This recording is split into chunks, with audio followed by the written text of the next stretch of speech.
Pierre Chasseret de 40 millions d'automobilistes, bonjour. Bonjour Mathieu. Pierre, avant tout auditeur d'RMC, et vous êtes là avec nous ce matin pour participer au débat. Les tests, là, juste avant le réveillon, vous allez vous faire tester ou pas, Pierre ? Ben, forcément, moi, je vais le faire. Je vais le faire pourquoi parce que avec ma compagne, on voit pas mal de monde. Parce que le 25, je voyais mon papa qui a fait une embolie pulmonaire suite au Covid l'an passé. Donc forcément, j'ai aussi perdu le vice-président de l'association, moi, l'année Oui. dernière du Covid. Oui, on s'en C'est souvient. quelque chose qui m'a laissé un souvenir assez terrible. J'ai vite compris que le Covid, c'était pas une blague. Hmm. Donc j'ai juste demandé, pour le 24 au soir, on avait demandé à notre belle famille de tous faire un test pour se Oui. rassurer à table. Et puis, Oui. c'est pour faire en sorte de pouvoir passer les fêtes sereinement en étant Ah. rassuré. Chose qui n'a pas été très acceptée ni très bien prise de la part de ma belle famille. Ouais. Donc on a dû revoir nos plans et annuler notre participation. Ah, Voilà. vous annulez votre réveillon parce que tout le monde ne veut pas se faire tester.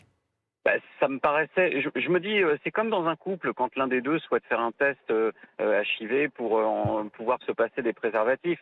Au bout d'un moment, là cette fois-ci, je trouve que quand on demande un petit effort de 5 minutes, puisqu'en plus on fournissait les autotests, ça me paraissait pas non plus très compliqué. On y allait tous, on faisait un petit test, ça prend 10 minutes, un quart d'heure. On se rassurait et puis c'était parfait. C'est le vrai débat dans les familles là, pour Noël. Ouais, Au-delà du c'est une Covid, question au-delà qui du fâche, vaccin, hein. c'est est-ce qu'on se fait tester ou pas. Et vous entendiez tout à l'heure Romain, là, juste avant le journal, qui est infirmière, Romain, et qui dit on va faire tester tout le monde, mais s'il y en a un qui est positif, il viendra quand même autour de la table parce que c'est Noël.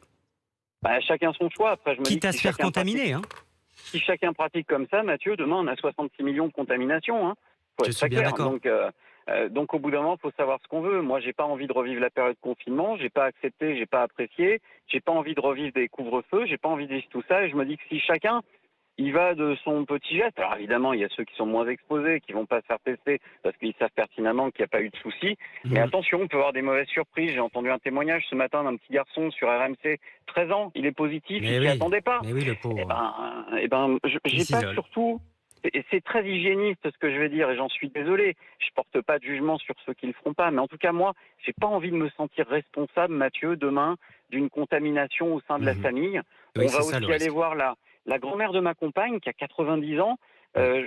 Je me vois pas faire prendre le risque à des gens fragiles parce Oui. que j'ai pas envie de faire un petit test qui prend 10 minutes. Voilà.